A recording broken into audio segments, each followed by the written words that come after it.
Class 8 Hindi lesson 2 ईदगाह। यह कहानी प्रेमचंद जी द्वारा लिखी गई है। इस कहानी में लेखक ने बाल मनोविज्ञान का सुंदर चित्रण करते हुए बालक हामिद के प्रति दादी के वात्सल्य को और दादी के प्रति हामिद के प्रगाढ़ प्रेम को दिखाया है।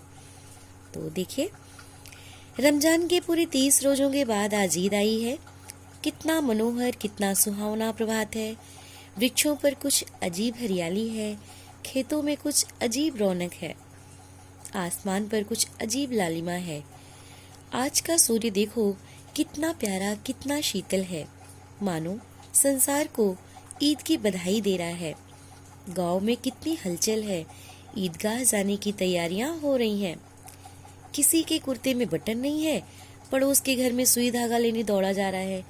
किसी के जूते कड़े हो गए हैं, उनमें तेल डालने के लिए पड़ोसी के घर भागा जाता है। जल्दी जल्दी बैलों को सानी पानी दे दें, ईदगाह से लौटते लौटते दोपहर हो जाएगी। 3 कोस का पैदल रास्ता, फिर सैकड़ों आदमियों से मिलना भेंटना, दोपहर के पहले लौटना असंभव है। लड़के सबसे ज्यादा प्रसन्न हैं। किसी ने 1 रोजा रखा है, वह भी दोपहर तक, किसी ने वह भी नहीं। लेकिन ईदगाह जाने की खुशी उनके हिस्से की चीज है। रोजे बड़े बूढ़ों के लिए होंगे, इनके लिए तो ईद है।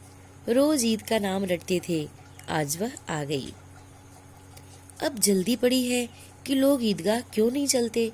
इन्हें गृहस्थी की चिंताओं से क्या प्रयोजन।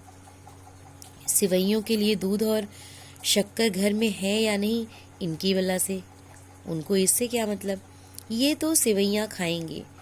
वह क्या जाने कि अब्बा जान क्यों बदहवास चौधरी कायम अली के घर दौड़े जा रहे हैं।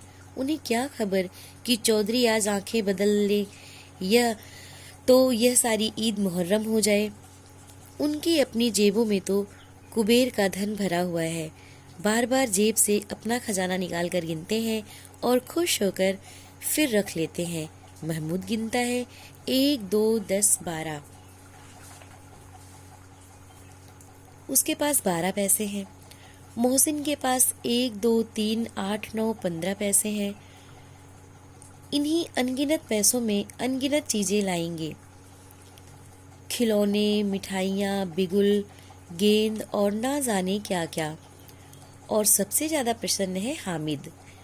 वह 4-5 साल का गरीब सूरत, दुबला पतला लड़का, जिसका बाप गत वर्ष हैजे की भेंट हो गया और माँ ना जाने क्यों पीली होती होती एक दिन मर गई।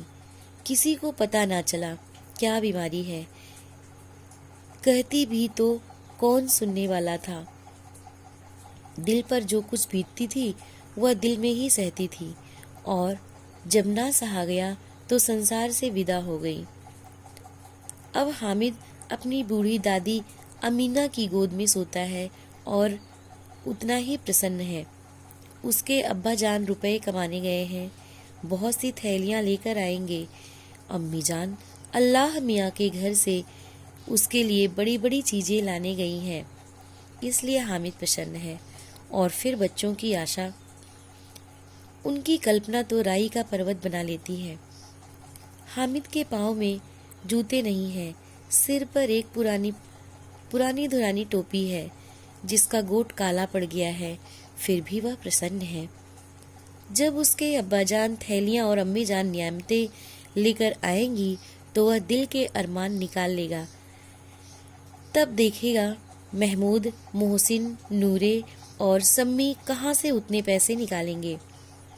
अभागी अमीना अपनी कोठरी में बैठी रो रही है। आज ईद का दिन और उसके घर में दाना नहीं। आज आबिद होता तो क्या इसी तरह ईद आती और चली जाती। इस अंधकार और निराशा में वह डूबी जा रही थी। इसी अंधकार और निराशा में वह डूबी जा रही थी। किसने बुलाया था इस निगोड़ी ईद को। इस घर में उसका काम नहीं है, लेकिन हामिद, उसे किसी के मरने जीने से क्या मतलब। उसके अंदर प्रकाश है, बाहर आशा। विपत्ति अपना सारा दल बल लेकर आए, हामिद की आनंद भरी चितवन उसका विध्वंस कर देगी। हामिद भीतर जाकर दादी से कहता है, तुम डरना नहीं अम्मा, मैं सबसे पहले आऊँगा, बिल्कुल ना डरना। अमीना का दिल कचोट रहा है। गांव के बच्चे अपने अपने बाप के साथ जा रहे हैं।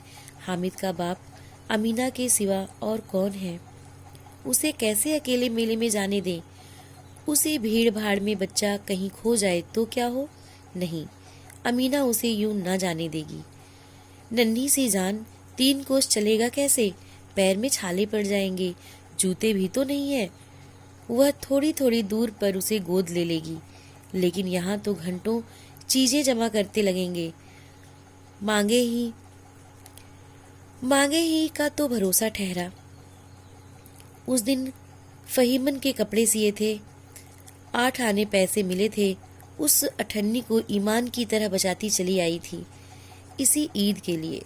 लेकिन कल ग्वालन सिर पर सवार हो गई तो क्या करती? हामिद के लिए कुछ नहीं है तो 2 पैसे का दूध तो चाहिए ही। अब तो कुल 2 आने पैसे बच रहे हैं, 3 पैसे हामिद की जेब में, 5 अमीना के बटुए में। गांव से मेला चला, बच्चों के साथ हामिद भी जा रहा था। कभी सबके सब दौड़कर आगे निकल जाते, फिर किसी पेड़ के नीचे खड़े होकर साथ वालों का इंतजार करते। ये लोग क्यों इतना धीरे धीरे चल रहे हैं? हामिद के पैरों में तो जैसे पर लग गए हैं। वह कभी थक सकता है। तो आज बस इतना ही, आगे कल।